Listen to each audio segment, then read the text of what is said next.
अच्छा जी, अब हम लोग 464 से शुरू कर रहे हैं। रफ्यूला में eversion is done by peroneus longus, तो इसमें आपने सेकंड लेटर रूल याद रखना है। जो इन्वर्जन होती है, इन्वर्जन आपके पास टिबियालिस एंटीरियर टिबियालिस पोस्टीरियर से हो रही होती है, जबकि आपके पास जो ई वर्जन है, इवर्जन आपके पास पेरोनियस लॉन्गस, पेरोनियस ब्रेविस और पेरोनियस टर्शियस से हो रही होती है। ठीक है, dorsiflexion is points toes pointing upwards और प्लांटर फ्लेक्शन आपके पास टोज पॉइंटिंग डाउनवर्ड्स होती है। जो इन्वर्जन होती है और इवर्जन वो आपके पास टार्सल जॉइंट्स पे हो रही होती है। Dorsiflexion is performed by the tibialis interior, extensor hallucis longer, extensor digitorum longus और peroneus tertius। if asked eversion as well as dorsiflexion, तो उसमें आपके पास peroneus tertius आ जाता है। muscles involved in eversion of foot, तो eversion में आपने second letter loose से हमारे पास peroneus longus आ जाता है। A young runner has difficulty in dorsiflexion और eversion दोनों है, तो आपने peroneus tertius को चूज़ करना है। A muscle, which muscle causes dorsiflexion of foot at ankle joint, तो आपके पास tibialis anterior आ जाएगा। Loss of inversion of foot but able to invert, तो inversion का लॉस आपके पास हो रहा है, तो ये आपके पास टिबियालिस इंटीरियर टिबियालिस पोस्टीरियर आ जाएगा। इन्वर्जन और ई वर्जन आपके पास सब टेलर जॉइंट पे हो रही होती है। एक्सटेंसिव ई वर्जन आपके पास डेल्टॉइड लिगामेंट जो कि मीडियल साइड पे होता है उससे डैमेज करती है। Which ligament when damage to extreme inversion, तो इन्वर्जन में आपके पास कैल्केनियो फिबुलर लिगामेंट होता है जो कि लैटरल साइड पे होता है। Regarding fracture and torsion of deltoid mechanism of injury क्या होगी, आपके पास ई वर्जन होगी। Muscle which causes dorsiflexion of the foot at ankle joint, तो आपके पास टिबियालिस इंटीरियर आ जाता है। फिर आपके पास कॉमन पेरोनियल नर्व का डैमेज है, तो आपके पास कौन सा एक्शन इफेक्ट हो रहा है, आपके पास ई वर्जन हो रहा है। जो कॉमन पेरोनियल नर्व होती है पेरोनियल ईवर्ट और डोर्सीफ्लेक्स करती है, अगर वो इंजर हो जाएगी तो आपके पास फुट ड्रॉप होगा। जो टिबियल नर्व है वो आपके पास इन्वर्ट करती है और प्लांटर फ्लेक्स करती है, तो इसका निमोनिक टिप है। If injured can't stand on tip of toes. ठीक है, फिर आपके पास डोर्सीफ्लेक्शन और inversion of foot due to involvement of common peroneal, loss of eversion और डोर्सीफ्लेक्शन, तो आपके पास कॉमन पेरोनियल आ रही है। फिर a patient has history of RTA presented with fracture of fibular neck और फुट ड्रॉप, तो फिबुलर नेक और फुट ड्रॉप में आपके पास कॉमन पेरोनियल नर्व आ जाती है। साथ उसने बताया भी हुआ है कि loss of dorsiflexion and loss of sensation over the dorsum of foot है, तो ये कॉमन पेरोनियल हो जाएगी। A 15-year-old boy is brought to the emergency after a fall from his bike. X-ray reveals fracture of head of fibula, तो आपके पास साथ में foot drop हुआ है, तो नर्व कौन से इंजर्ड है, कॉमन पेरोनियल नर्व है। A footballer had injury in his left foot. His foot was everted and on examination found that he has lateral malleolus fracture. What other findings should be present in this case, तो आपके पास loss of dorsal sensation of foot है। If a foot is permanently dorsiflex और inverted, तो आपके पास ये damage क्या हुआ है, टिबियल नर्व डैमेज हुई हुई है। ठीक है, क्योंकि आपके पास पेरोनियल वाला जो एक्शन है वो डोमिनेट कर रहा है। यहाँ तक किसी को कोई बात ना समझ आई हो?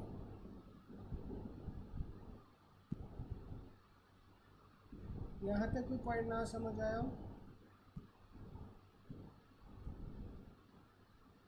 फिर आपके पास आ जाता है 25-year-old sphincter developed acute leg pain while running. The next day he noticed ecchymosis around the ankle. He can stand on his toe though it hurts. ठीक है, तो आपके पास क्या चीज़ रप्चर हुई है, प्लांटारिस टेंडन। अगर वो बिल्कुल he can't stand on his toes, तो फिर आपके पास एक्यूलीज टेंडन का रप्चर हो जाता है। Pain in left calf of walking on walking and relieve by rest, तो आपके पास कौन सी आर्टरी इन्वॉल्व है, आपके पास पोप्लिटियल आर्टरी इन्वॉल्व होती है कि अगर आपके पास दर्द हो काफ में ऑन वॉकिंग रिलीफ हो जाए रेस्ट पे, तो ये आपके पास पोप्लिटियल आर्टरी इन्वॉल्व होगी। Anterior inferior iliac spine fracture pelvic avulsion, आपके पास कौन सा मसल होगा जो इंटीरियर इंफीरियर आइलेक स्पाइन पे लगता है, तो आपके पास रेक्टस फेमोरस होता है। जबकि इंटीरियर सुपीरियर आइलेक स्पाइन का फ्रैक्चर हो जाए पेल्विक अवल्जन हो, तो तब आपके पास सार्टोरियस मसल इन्वॉल्व होता है। एवल्जन ऑफ लेसर ट्रोकेंटर में आपके पास सॉस मेजर मसल होता है, जो सॉस मसल होता है वो आपके पास लेसर ट्रोकेंटर पे लग रहा होता है। फिर आपके पास आ जाता है after RTA unable to flex both her leg और थाई, तो अगर दोनों की फ्लेक्शन लूज हो रही है, लेग की भी और थाई की, तो आपके पास सार्टोरियस मसल इन्वॉल्व है। अब जो क्वाड्रिसेप्स फेमोरस है, क्वाड्रिसेप्स फेमोरस में आपके पास चार मसल्स आ जाते हैं। इसमें रेक्टस फेमोरस है, वास्टस लेटरालिस है, वास्टस मीडियालिस है, वास्टस इंटरमीडिएट्स। ठीक है, ये चारों मसल्स कौन से होते हैं, वो इंटीरियर कंपार्टमेंट ऑफ थाई बना रहे होते हैं, जबकि जो हैमस्ट्रिंग मसल्स हैं वो आपके पास बैक ऑफ थाई पे होते हैं। इसमें आपके पास बाइसेप्स फेमोरस, सेमी टेंडनोसस और सेमी मेम्ब्रेनोसस आ जाता है। जो बाइसेप्स फेमोरस होता है उसके आपके पास दो हेड होते हैं, इसलिए इसकी दो नर्व सप्लाई है। जो ड्यूल नर्व सप्लाई, ड्यूल है, दो हेड्स हैं, उसमें आपके पास लॉन्ग हेड है और शॉर्ट हेड है। लॉन्ग हेड तो आपके पास tibial portion of sciatic nerve supply कर रही होती है, तो ये मीडियली होगा। शॉर्ट हेड को आपके पास common peroneal portion of sciatic nerve supply कर रही होती है, तो ये आपके पास लैटरली होगा। फिर वो पूछ रहे हैं वो कौन सा मसल विच एक्सटेंड्स थाई और फ्लेक्स लेग। तो एक्सटेंड थाई पीछे वाले हैमस्ट्रिंग मसल्स होंगे, फ्लेक्स थाई और एक्सटेंड लेग, तो फ्लेक्स थाई में आपके पास इंटीरियर कंपार्टमेंट वाले रेक्टस फेमोरस आ जाएगा। दोनों की फ्लेक्शन की बात आ जाए तो फिर आपके पास सार्टोरियस आ जाता है। Which muscle is flexor at hip and extensor at knee, तो ये आपके पास रेक्टस फेमोरस आ जाएगा। After lesion of the tibial part of sciatic nerve, sub-active flexion may still be possible at the knee joint। तो ये आपके पास short head of biceps femoris करवा रहा है, क्योंकि जो शॉर्ट हेड है उसके आपके पास कॉमन पेरोनियल नर्व सप्लाई होती है। A girl fell down and got injured after which she is unable to flex her thigh and leg, तो आपके पास ये sartorius muscle आ जाएगा। Which of the following is the muscle extended from femur having a role in stability of knee joint, तो आपके पास vastus lateralis आ जाएगा। A person has knee instability after trauma, which of the following muscle is paralyzed, तो आपके पास vastus lateralis आ जाएगा। A patient complains of loss of extension and lateral rotation of thigh, तो आपके पास gluteus maximus muscle आ जाएगा। Muscle that transverses shoulder joint capsule, तो आपके पास लॉन्ग हेड ऑफ बाइसेप्स होते हैं। A patient had hip fracture after which he stands on left. First point,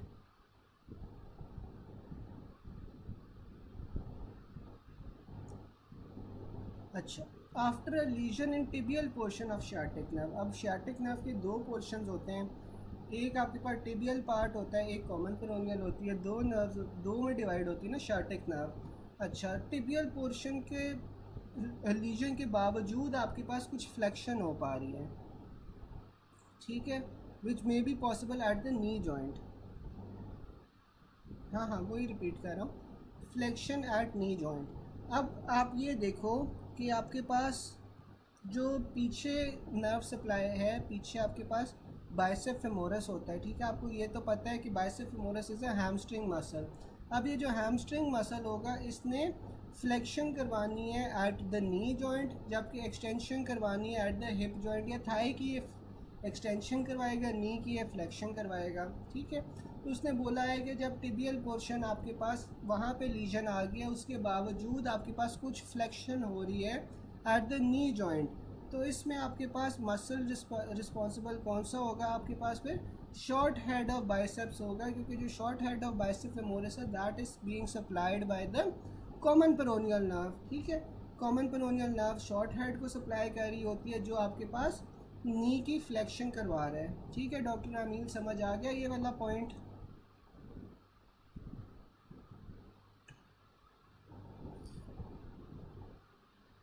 ये नी पे जो सा फ्लेक्शन करवाएगा, जो आपका हिप होता है या थाई पे एक्सटेंशन करवाएगा। फिर आपके पास आ रहा है a patient had hip fracture after which when he stands on his left leg his right hip sinks down. तो लीजन आपके पास कहाँ हो रही है, लेफ्ट ग्लूटियस मीडियस पे हो रही है। सुपीरियर ग्लूटियल नर्व जो सी होती है, इसकी लीजन में सबसे कॉमन जो होती है वो इंट्राग्लूटियल इंजेक्शंस की वजह से होती है। It results in the paralysis of gluteus medius and minimus. इसमें आपको ट्रेंडलबर्ग साइन मिलेगा। ट्रेंडलबर्ग साइन में आपके पास क्या होता है कि जो नॉर्मल साइड होती है वो आपके पास नीचे की तरफ चली जाती है, जबकि जो अफेक्टेड साइड होती है वो आपके पास ऊपर की तरफ चली जाती है।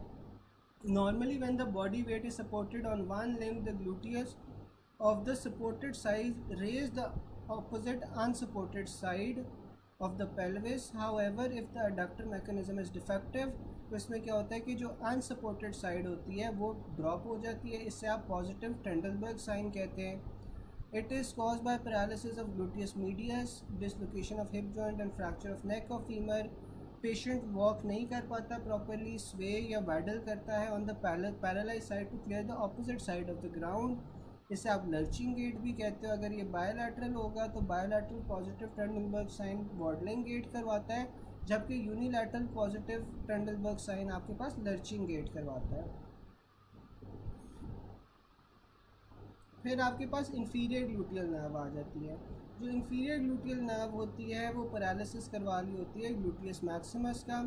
Patient can not stand from sitting position without support, तो साथ में डिफ़िकल्टी क्लाइंबिंग स्टेयर्स है, साथ में लॉस ऑफ हिप एक्सटेंशन है, तो ये आपके पास ग्लूटियस मैक्सिमस का इंजरी है और इसमें इंफीरियर ग्लूटियल नर्व इन्वॉल्व है।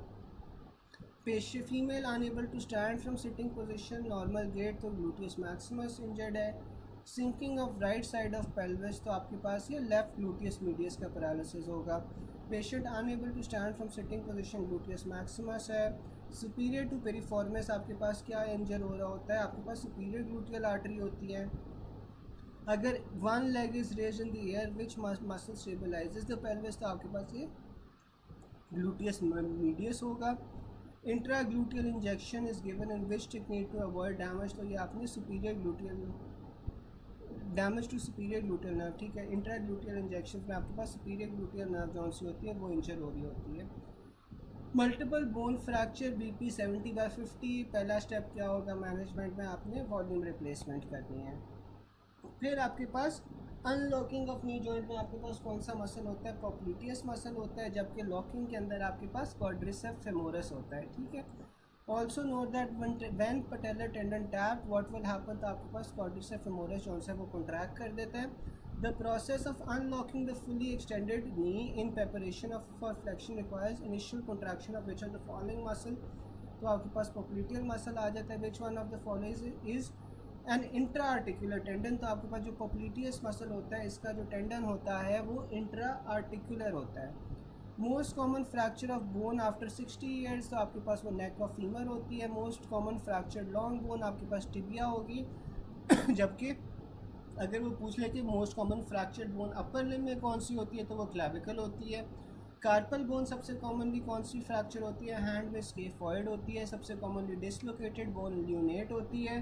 Most common point of rib fracture आपके पास एंगल ऑफ रिब आ जाता है। If foot size is decrease after fracture, तो आपके पास फीमर के नेक का फ्रैक्चर होगा। Limb growth will be affected if fracture passes through the epiphyseal plate, ठीक है। अगर फर्स्ट रिब होगी तो आपने सब क्लेवियन को चूज करना है। Most common type of fracture in people above 60 years, तो आपके पास fracture of neck of femur आ जाएगी। Most common long bone fracture आपके पास टिबिया का होता है। क्लैविकल जौन सी होती है मीडियल 2/3 और लैटरल 1/3 के ऊपर इंजर होती है। फर्स्ट फ्रैक्चर में आपके पास सबक्लेवियन आर्टरी आ जाएगी। Most commonly fractured bone in hand आपके पास स्केफॉइड होती है। रिस्ट पे भी आपके पास स्केफॉइड होती है। रिब्स सबसे कॉमनली एंगल के ऊपर इंजर होती है। Most common site of rib fracture आपके पास कहाँ पे होता है, just interior to the angle of ribs. अगर आपके पास 5th-6th रिब का फ्रैक्चर हुआ हुआ है तो एनेस्थीसिया आप कौन सा दोगे, बुपीवाकेन दोगे, because it provides long term relief. The weakest point of where the rib can be fracture आपके पास वो एंगल होता है। Fracture of acetabulum superolateral which bone fracture occur, तो सुपीरियोलैटरली आपके पास जौन सा इलियम और इस्कियम इंजर हो रही होती हैं, ठीक है। जबकि लोअर पार्ट और फ्लोर में आपके पास प्यूबिक बोन और इस्कियम जौन सी होती हैं वो इंजर हो रही होती हैं। फिर अ 30-year-old presented to ER after an accident with short leg rotated laterally, तो ये आपके पास क्या है, फीमर के नेक का फ्रैक्चर है। अ 50-year-old male with history of fall but no loss of consciousness, now one limb looks shorter than the other, तो ये आपके पास नेक ऑफ फीमर का फ्रैक्चर होगा। फिर limb growth will be affected if fracture passes through the epiphyseal plate, और remnant of epiphyseal plate क्या होती है, एपिफिजियल लाइन होती है। A patient with compound fracture of femur and laceration of thigh region, his bone was fixed and skin was sutured. After a few days wound was healing but some serraginous fluid was oozing from the suture side, तो ये आपके पास cause क्या होगा, foreign body होगा। Clavicle fracture eight outer 1/3 और inner 2/3। Inner clavicle is elevated by which muscle, तो स्टेनोक्लीडोमास्टॉइड होता है, ठीक है। फिर आपके पास अगला पॉइंट आ रहा है, the most frequently fracture carpal bone hand में कौन सी होती है, स्केफॉइड होती है। फ्लेक्सर रेटिनाकुलम की मीडियल अटैचमेंट कहाँ पे हो रही होती है, पिसिफॉर्म पे हो रही होती है। आउटस्ट्रेच्ड हैंड के ऊपर गिरा है, साथ में डिसलोकेशन हुई है of the lower portion of joint posteriorly या मीडियली तो कोलिस फ्रैक्चर होगा। एट रिस्ट जॉइंट आपके पास रेडियस के साथ क्या चीज़ आर्टिकुलेट कर रही होती है, तो आपके पास स्केपॉइड बोन जो सी है वो रेडियस के साथ आर्टिकुलेट कर रही होती है। जो मिडल कार्पल बोन होती है प्रॉक्सिमल रो के अंदर वो ल्यूनेट होती है। यहाँ तक किसी को कोई क्वेश्चन हो, यहाँ तक किसी को कोई क्वेश्चन?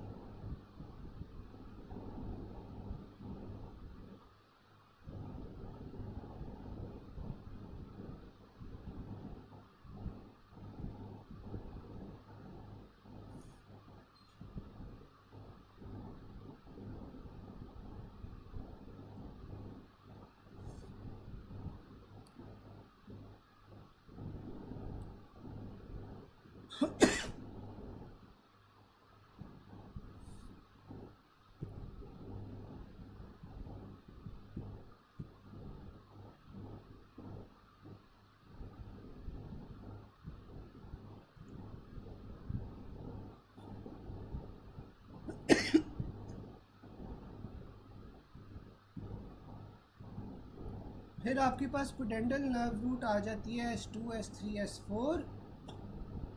ग्रेटर ऑरिकुलर नर्व आपके पास इसकी रूट वैल्यू क्या होती है C2 C3 supply skin over the angle of jaw और over the parotid gland. Phrenic nerve की root value C3 C4 C5 होती है, डायफ्राम को सप्लाई कर रही होती है।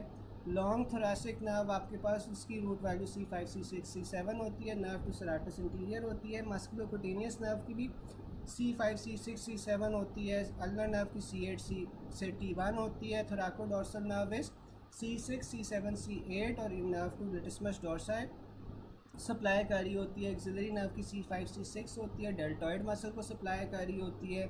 Radial nerve C5 C6 C7 C8 T1 होती है, इसकी रूट वैल्यू ऑब्टूरेटर की L2 L3 L4 होती है, साथ में फेमोरल की भी L2 L3 L4 होती है।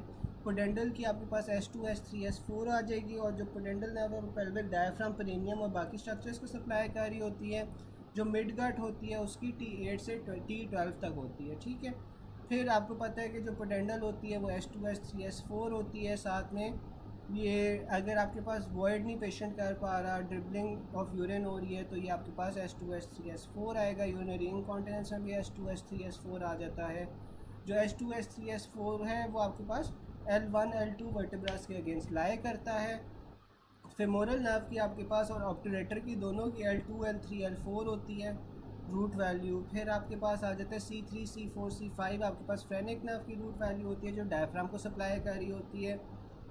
Stab wound at the supraclavicular region of axillary musculocutaneous and long thoracic nerve, which among the following is involved? तो आपके पास ये C5 is greater than C6 होगा। इसमें deltoid weakness, reduced bicep jerk, numbness of thumb, तो आपके पास ये C5 C6 होगी। थायरोहायोइड मसल आपके पास सप्लाई होता है C1 से थ्रू द हाइपोग्लॉसल नर्व। अंसा सर्वाइकैलिस आपके पास C1 C2 C3 और हाइपोग्लॉसल नर्व से बन रहा होता है। क्रीमस्टेरिक रिफ्लेक्स आपके पास एलिसिट होता है बाय द जेनिटोफेमोरल नर्व। इसमें जो क्रीमस्टेरिक रिफ्लेक्स होता है उसमें एफरेंट सप्लाई होती है by the femoral branch of genitofemoral और इंग्वाइनल नर्व, जबकि जो इफरेंट नर्व सप्लाई होती है वो आपके पास जेनिटल ब्रांच ऑफ जेनिटोफेमोरल नर्व से होती है। Ventral RAM of C3 C4 आपके पास सुप्राक्लेविकुलर नर्व्स बना रही होती हैं। A 35-year-old laborer with acute sudden pain starting from the lower lumbar area and radiating along the posterior aspect of left lower limb. Symptoms started after heavy weightlifting 3 days ago. On examination straight leg test आपके पास 30 degrees तक restrict हुआ है। Decrease sensation है around the lateral border of foot, तो ये आपके पास ankle joint भी डैमेज है, तो ये आपके पास S1 नर्व रूट होगी। Numbness of ear lobule while doing internal jugular node biopsy, तो इसमें आपके पास ग्रेटर ऑरिकुलर नर्व आ जाएगी। फिर जुजिनम जौन सा होता है वो सुपीरियर मीजेंटेरिक आर्टरी से सप्लाई हो रहा होता है। ब्लड सप्लाई ऑफ मेडुला की आपके पास पोस्टीरियर इंफीरियर सेरेब्रल आर्टरी होती है जो लैटरली सप्लाई कर रही होती है। अगर वो मीडियली पूछ ले ब्लड सप्लाई ऑफ मेडुला क्या होगी, तो वो आपके पास इंटीरियर स्पाइनल आर्टरी होती है। इन सम चिल्ड्रन डोर्सालिस पीडस आर्टरी आपके पास कोजेनिटली मिसिंग है, तो फिर आपके पास डोर्सल ऑफ फुट आपके पास किससे सप्लाई होगा? पेरोनियल आर्टरी से। Both sides of fifth posterior intercostal artery are supplied by the thoracic aorta. Long bones के जो आपके पास लोअर एंड होता है वो एपिफिजियल आर्टरी से सप्लाई होता है। Gluteus Maximus is supplied by the inferior gluteal artery. Suprarenal gland आपके पास ग्रेटर थोरेसिक स्प्लैंक्निक नर्व से सप्लाई हो रहा होता है। Leg area in representation area of cerebral cortex, आपके पास वो इंटीरियर सेरिब्रल आर्टरी जौन सी होती है वो लेग को रिप्रेजेंट कर रही होती है। इसीलिए जब इंटीरियर सेरिब्रल आर्टरी का स्ट्रोक होता है तो आपके पास लेग का पैरालिसिस हो जाता है। Epicardium is supplied by the coronary arteries greater than the pericardiophrenic artery.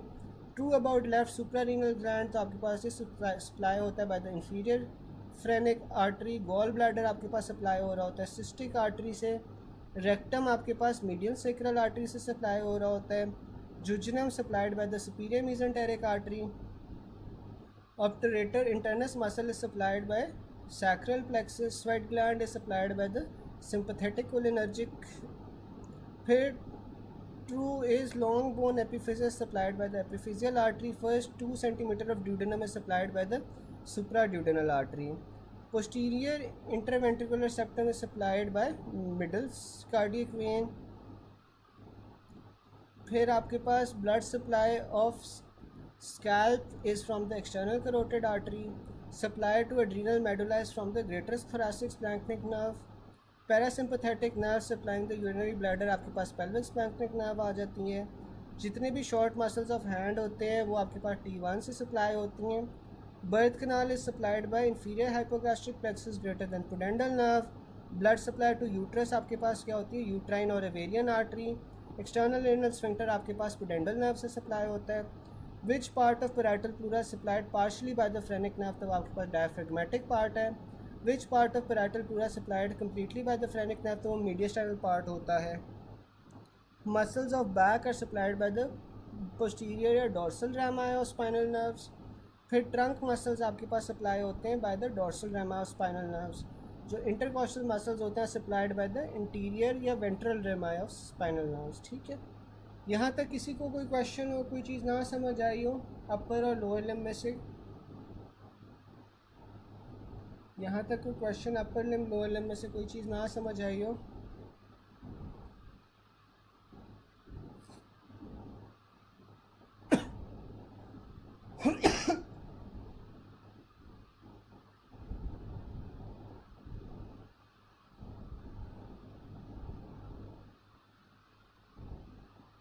चलें, ठीक है गाइज़, आप लोग एक बार ये खुद भी पढ़ लेना। अगर कोई क्वेश्चन हो किसी को तो फिर आप लोग मेरे से ग्रुप पे पूछ लेना। ठीक है, गुड लक, अल्लाह हाफिज़।